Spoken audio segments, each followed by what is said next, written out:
ఒకసారి మీరే ఆలోచించండి. 33 ఎకరాల సొంత భూమిని తరతరాలుగా నమ్ముకున్న వ్యవసాయాన్ని వదిలేసి కేవలం రాజధాని కోసం ఇచ్చిన దాదాపు 29,000 మంది రైతులు 5 ఏళ్ల పాటు తమ భూములు పిచ్చి మొక్కలతో నిండిపోయి ఉండటం చూసి ఇక రాజధాని రాదు అని ఫిక్స్ అయిపోయిన పరిస్థితి నుంచి ఈ రోజు ఏకంగా 57,821 కోట్ల రూపాయల పనులతో అమరావతి ఒక మెగా కన్స్ట్రక్షన్ సైట్ లాగా మారిపోయిందంటే మీరు నమ్ముతారా? ఇది కేవలం ఒక్క రోజులో జరిగిన మ్యాజిక్ కాదు. 2026 ఏప్రిల్లో జరిగిన ఒక్క సంతకం ఈ 12 ఏళ్ల కష్టాన్ని పూర్తిగా మార్చేసింది. అసలు ఆంధ్రాకి క్యాపిటల్ ఉంటుందా లేదా అని భయపడిన దగ్గర నుంచి అమరావతి మాత్రమే ఆంధ్రప్రదేశ్ కి ఏకైక క్యాపిటల్ అని పార్లమెంట్ లో బిల్ పాస్ చేసే వరకు ఈ కథ వెళ్ళింది. మీ అందరికీ ఒక డౌట్ రావచ్చు. అసలు 10 ఏళ్ల కిందట మొదలైన ఈ ప్రాజెక్ట్ మధ్యలో ఎందుకు ఆగిపోయింది?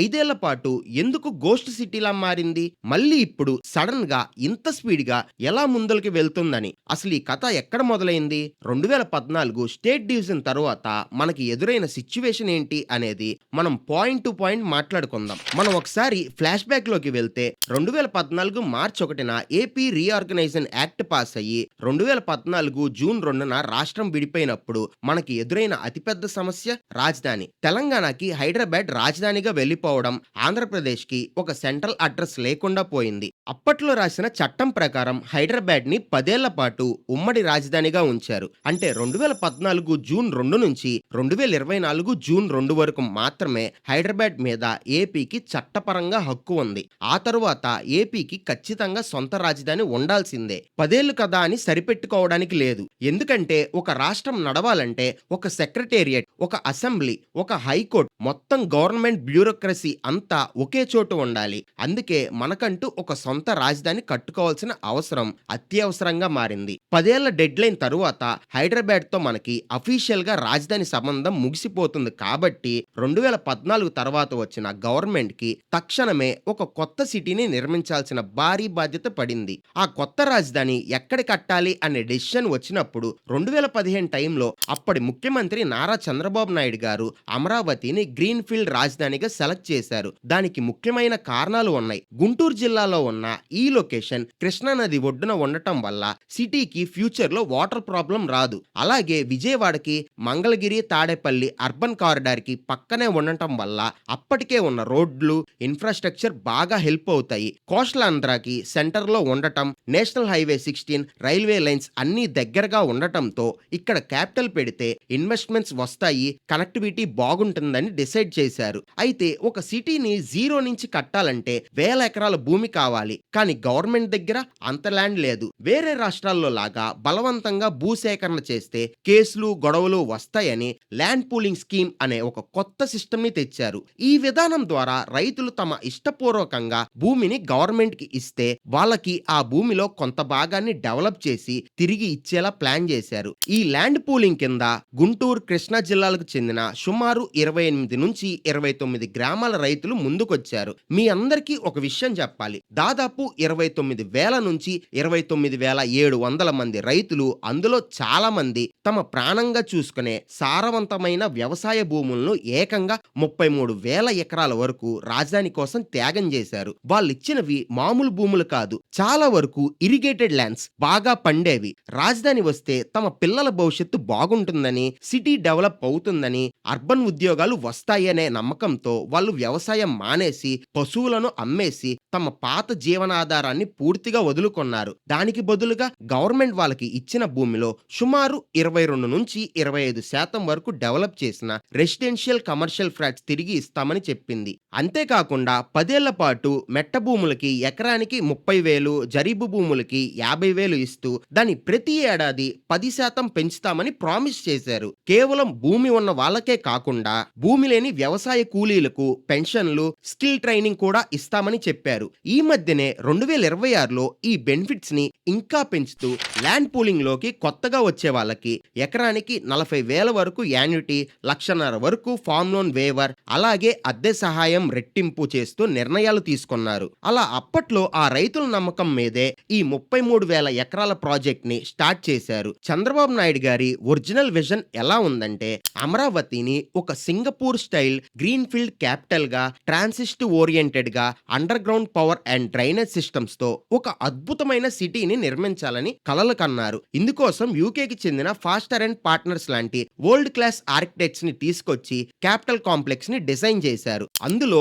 కొత్త అసెంబ్లీ బిల్డింగ్‌ని ఏకంగా 250 మీటర్ల ఎత్తులో ఉన్న కోనికల్ రూఫ్‌తో గుజరాత్‌లోని స్టాచ్యూ ఆఫ్ యూనిటీ కంటే ఎత్తుగా ఉండేలా డిజైన్ చేశారు. 2015 అక్టోబర్ 22న ప్రైమ్ మినిస్టర్ నరేంద్ర మోడీ గారు స్వయంగా వచ్చి శంకుస్థాపన చేసినప్పుడు ఇదొక 7-8 ఏళ్లలో పూర్తయ్యే ప్రాజెక్ట్ అని, దేశంలోనే బెస్ట్ సిటీ అవుతుందని అంతా నమ్మారు. మొదటి కొన్నేళ్లు రోడ్లు, బిల్డింగ్స్ పనులు స్పీడ్ గానే మొదలయ్యాయి. అంతా బాగుంది. ఇక రాజధాని మన కళ్ళ ముందు కనిపిస్తుందని అనుకున్న టైంలో 2019 ఎలక్షన్స్ జరిగాయి. గవర్నమెంట్ మారింది. అప్పటి వరకు పరిగెడుతున్న వేల కోట్ల ప్రాజెక్ట్ ఒక్కసారిగా బ్రేకులు వేసినట్టు ఎక్కడికక్కడ ఆగిపోయింది. అప్పుడే వచ్చిన అసలైన ట్విస్ట్ జగన్మోహన్ రెడ్డి గారి 3 క్యాపిటల్ ప్రపోజల్. మరి ఆ 3 రాజధానుల ప్లాన్ ఏంటి? అసలు అప్పటి ప్రభుత్వం అమరావతిని ఎందుకు వ్యతిరేకించింది? ఆ 5 ఏళ్ల కాలంలో పనులు ఆగిపోవడం వల్ల ప్రాజెక్ట్ కి ఎంత నష్టం జరిగింది అనేది మనం నెక్స్ట్ చాప్టర్ లో మాట్లాడుకుందాం. ఇందాక మనం మాట్లాడుకున్నట్లు అన్నీ కరెక్ట్‌గా జరిగిపోతున్నాయి. ఇంకొక 5, 6 ఏళ్లలో మనకి ఒక వరల్డ్ క్లాస్ క్యాపిటల్ వస్తుందని అనుకున్న టైంలో 2019లో గవర్నమెంట్ మారింది. అక్కడి నుంచి ఈక్వేషన్స్ అన్నీ ఎలా మారిపోయాయి? అసలు ఈ 3 రాజధానుల కాన్సెప్ట్ ఏంటి? ఈ 5 ఏళ్ల కాలంలో అమరావతి ఎందుకు ఆగిపోయిందనేది ఒకసారి క్లియర్‌గా చూద్దాం. 2019 ఎలక్షన్స్ తర్వాత వైఎస్ఆర్‌సీపీ అధికారంలోకి రాగానే డిసెంబర్ 17, 2019న అప్పటి ముఖ్యమంత్రి వైఎస్ జగన్మోహన్ రెడ్డి గారు అసెంబ్లీలో ఒక కొత్త ప్రపోజల్ ని అనౌన్స్ చేశారు. అదే 3 క్యాపిటల్ ప్లాన్. అప్పటి వరకు అమరావతిని మాత్రమే ఏకైక రాజధానిగా ఉన్న ప్లాన్ ని మారుస్తూ అమరావతిని కేవలం లెజిస్లేటివ్ క్యాపిటల్ గా, అంటే అసెంబ్లీ మాత్రమే ఉండేలా ఉంచి, విశాఖపట్నాన్ని ఎగ్జిక్యూటివ్ క్యాపిటల్ గా, అంటే సెక్రటేరియట్, ముఖ్యమంత్రి ఆఫీస్ ఉండేలా, అలాగే కర్నూలుని జ్యుడిషియల్ క్యాపిటల్ గా, అంటే హైకోర్టు ఉండేలా మార్చాలని నిర్ణయించారు. దీనికోసం 2020లో AP decentralisation and inclusive development of all regions act అనే ఒక చట్టాన్ని కూడా పాస్ చేశారు. అసలు అప్పటి ప్రభుత్వం ఇలాంటి నిర్ణయం ఎందుకు తీసుకుంది? వాళ్ళ ఆర్గ్యుమెంట్ ఏంటి?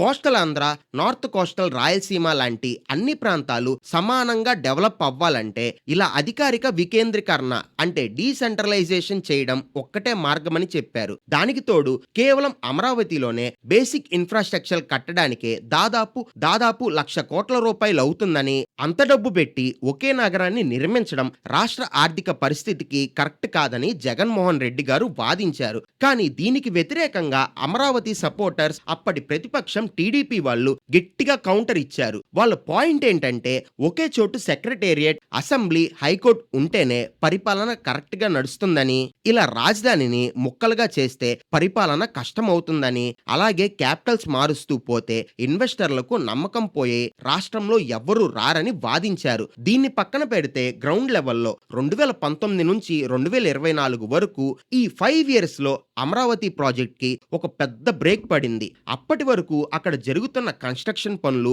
పూర్తిగా ఆగిపోయాయి. కాంట్రాక్టర్లు వెనక్కి వెళ్ళిపోయారు. వర్కర్స్ కి ఉపాధి లేకుండా పోయింది. ఎవరూ పెట్టుబడులు పెట్టడానికి ముందుకు రాలేదు. ఈ 5 ఏళ్ల ఆలస్యం వల్ల ప్రాజెక్ట్ కి భారీ నష్టం జరిగిందని, ఇన్వెస్టర్ల నమ్మకం పోవడంతో పాటు రాష్ట్రానికి సుమారు 2,00,000 కోట్ల రూపాయల సంపద నష్టం జరిగిందని, బ్రాండ్ ఇమేజ్ దెబ్బతిందని 2024 తర్వాత తిరిగి అధికారంలోకి వచ్చిన కూటమి గవర్నమెంట్ ఒక వైట్ పేపర్ కూడా రిలీజ్ చేసి ఒక ఎస్టిమేషన్ ఇచ్చింది. ఇదిలా ఉంటే ఈ మొత్తం ప్రాసెస్ లో ఎవ్వరూ ఊహించని విధంగా నష్టపోయింది మాత్రం ఆ 33,000 ఎకరాలు ఇచ్చిన 29,000 మంది రైతులు మాత్రమే. రాజధాని వస్తుందనే ఆశతో వాళ్ళు తమ వ్యవసాయాన్ని పూర్తిగా మానేశారు. పశువుల్ని, వ్యవసాయ పనిముట్లని అమ్మేసుకున్నారు. అప్పటికే వాళ్ళ పొలాల్లో రోడ్ల కోసం, బిల్డింగ్స్ కోసం తవ్వకాలు జరిగాయి కాబట్టి తిరిగి వ్యవసాయం చేసుకునే పరిస్థితి కూడా లేదు. 5 ఏళ్ల పాటు ఆ భూముల్ని పిచ్చి మొక్కలతో నిండిపోయి ఒకప్పుడు పచ్చగా ఉన్న పొలాలు కాస్త ఒక గోస్ట్ టౌన్ లాగా మారిపోయాయి.